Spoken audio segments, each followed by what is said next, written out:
വിജയമന്ത്രങ്ങൾ doctor Amanullah Vadakkangara. അവതരണം റാഫി പാറക്കാട്ടിൽ. നിങ്ങളിലേക്ക് എത്തിക്കുന്നത് മീഡിയ പ്ലസ് ദോഹ, ഖത്തർ. അധ്യായം 358. വൈക്കം മുഹമ്മദ് ബഷീർ, കാലങ്ങളെ അതിജീവിച്ച എഴുത്തുകാരൻ. ജൂലൈ 5 വൈക്കം മുഹമ്മദ് ബഷീറിന്റെ ഓർമ്മദിനമായിരുന്നു. ലോകത്തിന്റെ വിവിധ ഭാഗങ്ങളിൽ നിരവധി അനുസ്മരണ ചടങ്ങുകളാണ് ഇതിനോടനുബന്ധിച്ച് നടന്നത്. ബഷീറിൻ സാഹിത്യവും ഭാഷയുമൊക്കെ വിവിധ തലങ്ങളിൽ സജീവമായി ചർച്ച ചെയ്യപ്പെടുന്നു.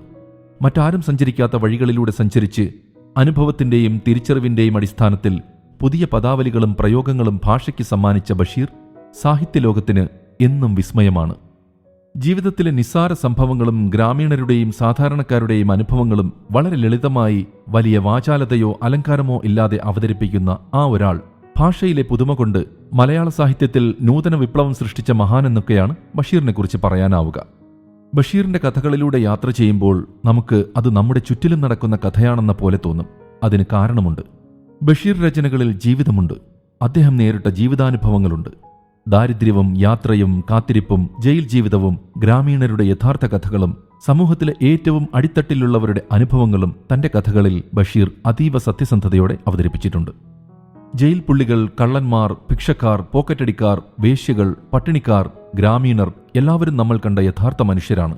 അവരുടെയൊക്കെ ജീവിതം, വേദന, സന്തോഷം, സ്വപ്നങ്ങളൊക്കെ കഥാകാരന്മാർ മുന്നോട്ട് വയ്ക്കുമ്പോൾ വായനക്കാരന്റെ മനസ്സിൽ നേരത്തെ പരിചിതരായ ആരൊക്കെയോ മുന്നിൽ വന്നിരിക്കുന്നത് പോലൊരു തോന്നൽ ആ എഴുത്ത് സൃഷ്ടിക്കുന്നു.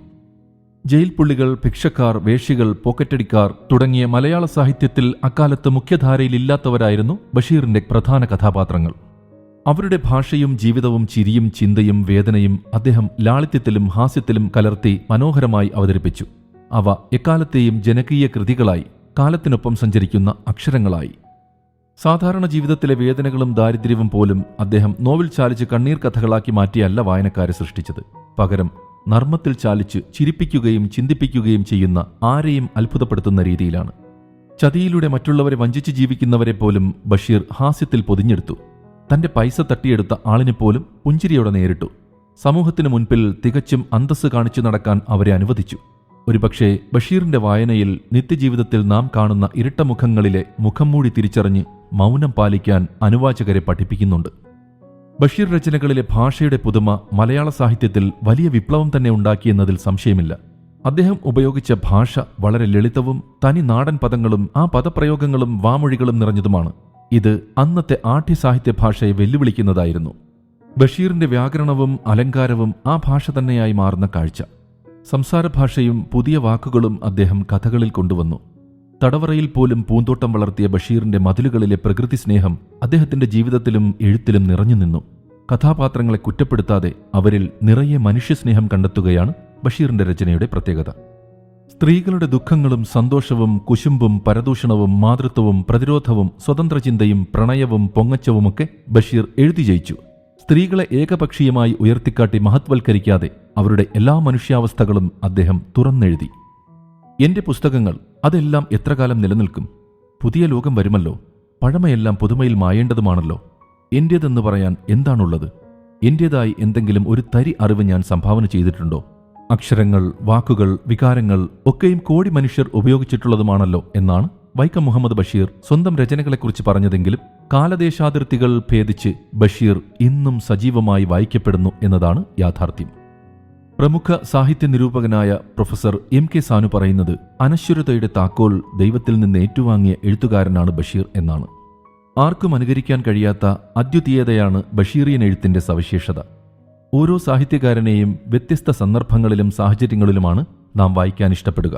ഭാഷയിലും സാഹിത്യത്തിലുമുള്ള എല്ലാ മാമൂലുകളെയും അനാചാരങ്ങളെയും തിരസ്കരിച്ച് ആഴമേറിയ അനുഭവത്തിന്റെ വെളിച്ചത്തിൽ മലയാള ഭാഷയിൽ സ്വന്തമായ ശൈലിയും പ്രയോഗങ്ങളും നട്ടുവളർത്തിയ ബഷീറിയൻ സാഹിത്യം ഏത് സന്ദർഭങ്ങളിലും വായിക്കപ്പെടുന്നവയാണ് എന്നതാണ് അതിന്റെ ഏറ്റവും വലിയ സവിശേഷത. പ്രമുഖരായ പല എഴുത്തുകാരുടെയും പല കൃതികളും കാലത്തിന്റെ പ്രയാണത്തിൽ കാലഹരണപ്പെടാം. എന്നാൽ കാലത്തിന്റെ മുഹൂർത്തങ്ങളിലും സമയത്തിന്റെ സന്ധികളിലും തളച്ചിടാൻ കഴിയാത്ത എഴുത്തുകാരനാണ് ബഷീർ. കാലത്തിന്റെ ആക്രമണങ്ങളെ എങ്ങനെ പ്രതിരോധിക്കാമെന്നത് ഓരോ എഴുത്തുകാരനെയും അലട്ടിക്കൊണ്ടിരിക്കുന്ന പ്രധാന പ്രശ്നങ്ങളിലൊന്നാണ്. ഒരു കാലത്ത് മനുഷ്യചിന്തയെയും ജീവിതത്തെയും പിടിച്ചുകുലുക്കിയ ലോകപ്രശസ്ത സാഹിത്യകാരന്മാർ പോലും പാഠപുസ്തകത്തിന്റെ താളുകളിലേക്ക് ചുരുങ്ങുമ്പോൾ കാലത്തിന്റെ വികൃതികൾക്കടിപ്പെടാതെ പിടികൊടുക്കാതെ കടന്നുപോയ സാഹിത്യകാരനാണ് ബഷീർ. കാലത്തെയും സമയത്തെയും ചോദ്യം ചെയ്യാനുള്ള ധൈഷണികമായ അന്തസത്ത അദ്ദേഹത്തെ വ്യതിരിക്തനാക്കി നിർത്തുന്നു. ഏറ്റവും ലളിതമായി എഴുതുക എന്നത് ഏറെ ശ്രമകരമാണ്. ഈ രംഗത്ത് മാതൃകാപരമായ സമീപനം സ്വീകരിച്ച ബഷീർ ലോകസാഹിത്യത്തിൽ എക്കാലത്തെയും മികച്ച എഴുത്തുകാരോട് കിടപിടിക്കാൻ പോന്ന എഴുത്തുകാരനാണ്. പരന്ന വായനയുടെ പിൻബലത്തിൽ സാഹിത്യമാക്കിയ അതിരുകളില്ലാത്ത കാഴ്ചയിലൂടെ സൗഹൃദത്തിന്റെയും വിശാല മനസ്കതയുടെയും ലോകത്തേക്ക് സമൂഹത്തെ പിടിച്ചുയർത്താൻ പരിശ്രമിച്ച മനുഷ്യസ്നേഹിയായ എഴുത്തുകാരനാണ് വൈക്കം മുഹമ്മദ് ബഷീർ. മുൻവിധിയില്ലാതെ തുറന്ന വായനയിലൂടെ മനസ്സിനെ നിർമ്മലപ്പെടുത്തിയ അതുല്യ പ്രതിഭ. അദ്ദേഹത്തോളം വായിച്ച അധികം എഴുത്തുകാർ വേറെയുണ്ടോ എന്നറിയില്ല. മലയാള ഭാഷയിലും സാഹിത്യത്തിലും തന്റേതായ പദാവലിയും പ്രയോഗങ്ങളും അനശ്വരമാക്കിയ ബഷീറിന് ആംഗല സാഹിത്യത്തോട് അടങ്ങാത്ത സ്നേഹവും ആഭിമുഖ്യവുമായിരുന്നു. ഇംഗ്ലീഷ് സാഹിത്യ ലോകത്തെ പ്രശസ്തരായ എഴുത്തുകാരുടെ മിക്ക രചനകളും വായിച്ചാസ്വദിച്ച ബഷീർ തന്റെ ബാല്യകാല സഖി എഴുതി തുടങ്ങിയത് ഇംഗ്ലീഷിലായിരുന്നു. പിന്നീട് അദ്ദേഹം തന്നെ അത് മലയാളത്തിലേക്ക് മാറ്റുകയായിരുന്നു.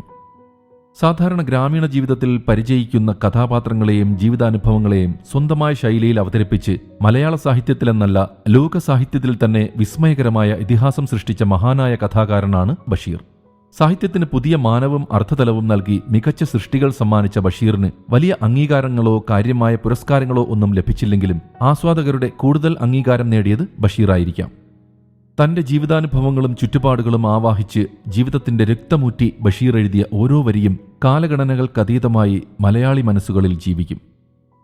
ബഷീറിന്റെ മനുഷ്യപ്പറ്റും കഥാപാത്രങ്ങളുടെ തനിമയും മലയാള സാഹിത്യ നഭസ്സിൽ എന്നും വെട്ടിത്തിളങ്ങുമെന്ന കാര്യത്തിൽ സംശയമില്ല. കാരണം ഓരോ വായനക്കാരന്റെയും നൊസ്റ്റാൾജിയയെ തൊട്ടുണർത്തുകയും ജീവിതത്തിന്റെ പച്ചയായ അനുഭവങ്ങൾക്ക് നൈസർഗികമായ രീതിയിൽ ചാരുത പകരുകയുമാണ് ബഷീർ ചെയ്തത്. പലപ്പോഴും ഇംഗ്ലീഷ് സാഹിത്യകൃതികൾ ബഷീറിനെ സ്വാധീനിച്ചതായി തോന്നാമെങ്കിലും ബഷീറിന്റെ അവതരണത്തിലും ശൈലിയിലും സവിശേഷമായ പുതുമയും തനിമയും കാണാനാകും. ഏകകവും സർവകവും സമന്വയിച്ചുകൊണ്ടുള്ള സവിശേഷമായ ജീവിതവീക്ഷണമാണ് ബഷീറിയൻ സാഹിത്യത്തിന്റെ പ്രത്യേകത. എഴുത്തുകാരൻ എന്നതിലുപരി മനുഷ്യപ്പറ്റുള്ള ഒരാൾ എന്ന നിലയ്ക്ക് ഏവരിലും ഇടം കണ്ടെത്തിയ ബഷീർ മൂല്യങ്ങളെ ഉയർത്തിപ്പിടിക്കുകയും സാഹിത്യഭാഷയെ ജനകീയമാക്കുകയും ചെയ്തു. ഏതു വായനക്കാരനും ബഷീറിലേക്ക് ചെല്ലാം, അതുപോലെ ഏതു വായനക്കാരിലേക്കും ബഷീറും ചെല്ലും. ജനകീയമായ രീതിയിൽ നമ്മുടെ സങ്കല്പങ്ങളെയും പച്ചപ്പുകളെയും ഗൃഹാതുരത്വത്തെയും ഉണർത്താൻ കഴിയുന്ന ബഷീറിയൻ ശൈലി സാഹിത്യ നഭസ്സിൽ എന്നും വേറിട്ടു നിൽക്കും. ജീവിച്ചിരിക്കുമ്പോൾ തന്നെ സാഹിത്യ ചക്രവാളത്തിൽ പിടികിട്ടാത്ത ഇതിഹാസമായിരുന്നു ബഷീർ. മരണാനന്തരവും തന്റെ കൃതികളുടെ പിൻബലത്തിൽ സഹൃദയ മനസ്സുകളിൽ സജീവമായി നിലകൊള്ളുകയാണ്. തന്റെ വായനയുടെയും ജീവിതാനുഭവങ്ങളുടെയും പിൻബലത്തിൽ സായത്തമാക്കിയ അതിരുകളില്ലാത്ത കാഴ്ചയിലൂടെ സൗഹൃദത്തിന്റെയും വിശാല മനസ്കതയുടെയും ലോകത്തേക്ക് സമൂഹത്തെ പിടിച്ചുയർത്താൻ പരിശ്രമിച്ച മനുഷ്യസ്നേഹിയായ എഴുത്തുകാരനാണ് വൈക്കം മുഹമ്മദ് ബഷീർ എന്നത് ആഗോളവൽക്കരണത്തിന്റെയും ഉപഭോഗ സംസ്കാരത്തിന്റെയും ലോകത്ത് ബഷീറിനെ ഏറെ പ്രസക്തനാക്കും. എഴുത്തിന്റെ മഹത്വത്തെ ഉദ്ഘോഷിക്കുന്ന ജൈവമണ്ഡലത്തിലേക്ക് മനുഷ്യനെ ആനയിക്കുന്ന ബഷീർ മനുഷ്യപ്പറ്റുള്ള സഹജീവി സ്നേഹത്തിന് മാതൃകയാണ്.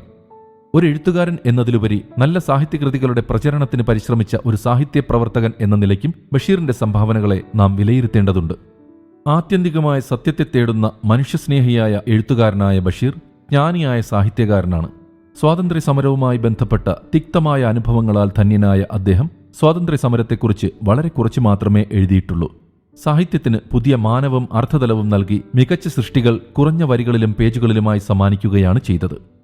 മലയാള സാഹിത്യത്തിലെ കുലപതിയായ ബേപ്പൂർ സുൽത്താൻ എന്നും വായനക്കാരുടെ പ്രിയങ്കരനായ എഴുത്തുകാരനാണ്. സാധാരണ ജീവിതത്തിന്റെ ഓജസ്സുള്ള ഭാഷയിലൂടെ ഏതൊരു ആസ്വാദകനെയും ബഷീർ വിസ്മയിപ്പിക്കും. മനുഷ്യന്റെ ഗന്ധം കൃത്യമായി തിരിച്ചറിഞ്ഞ ബഷീർ മതത്തിന്റെയോ രാഷ്ട്രീയത്തിന്റെയോ കള്ളികളിൽ തളച്ചിടാൻ കഴിയാത്ത വിശ്വമാനവികതയാണ് സാഹിത്യകാരന്റെ ഭൂമികയെന്ന് സ്വന്തം ജീവിതത്തിലൂടെ തെളിയിക്കാനാണ് പരിശ്രമിച്ചത്. ആകാരം കൊണ്ട് ചെറിയതെങ്കിലും സാഹിത്യഗുണം കൊണ്ടും ദർശനമഹത്വം കൊണ്ടും താരതമ്യമില്ലാത്ത വിധം വലിയതായ ഗ്രന്ഥങ്ങളുടെ പിൻബലത്തിൽ തന്നെ ബഷീർ പൂർവാധികം ശോഭയോടെ നിലനിന്നു, ഇന്നും നിലനിൽക്കുന്നു. കാരണം OV വിജയൻ വിശേഷിപ്പിച്ച പോലെ ആ കൊച്ചു കഥകൾ മലയാള ഭാഷയിലെ ഇതിഹാസങ്ങളായിരുന്നു. നർമ്മത്തിന്റെയും വേദനയുടെയും മഹാകാവ്യങ്ങൾ. പേജുകളുടെ എണ്ണം നോക്കി മാർക്കിടുന്നവർക്ക് ഇതിഹാസ രചനകളുടെ രസതന്ത്രം അറിയില്ല. അത്തരം കൃതികൾ കാലത്തെയും തലമുറകളെയും അതിജീവിച്ച് നിലനിൽക്കുന്നതിന്റെ രഹസ്യവും. സാഹിത്യ വിശകലനം വിജയമന്ത്രങ്ങളുടെ വിഷയമല്ലെങ്കിലും വേറിട്ട വഴികളിലൂടെ സഞ്ചരിച്ചും മൗലികമായ സംഭാവനകൾ അർപ്പിച്ചും വിജയിക്കാമെന്നതിന്റെ പ്രായോഗിക മാതൃകയാണ് വൈക്കം മുഹമ്മദ് ബഷീർ. വിജയമന്ത്രങ്ങൾ സംബന്ധിച്ച നിങ്ങളുടെ വിലയേറിയ അഭിപ്രായങ്ങളും നിർദ്ദേശങ്ങളും 00974552625 എന്ന വാട്സ്ആപ്പ് നമ്പറിലോ ceomedia+@gmail.com എന്ന ഇമെയിൽ വിലാസത്തിലോ അറിയിച്ചാൽ സന്തോഷമാകും. ഏവർക്കും ശാന്തിയും സമാധാനവും വിജയാശംസകളും നേർന്നുകൊണ്ട് ഞാൻ റാഫി പാറക്കാട്ടിൽ താൽക്കാലികമായി വിടവാങ്ങുന്നു. പുതിയൊരു എപ്പിസോഡുമായി അടുത്ത ദിവസം കേട്ടുമുട്ടാം.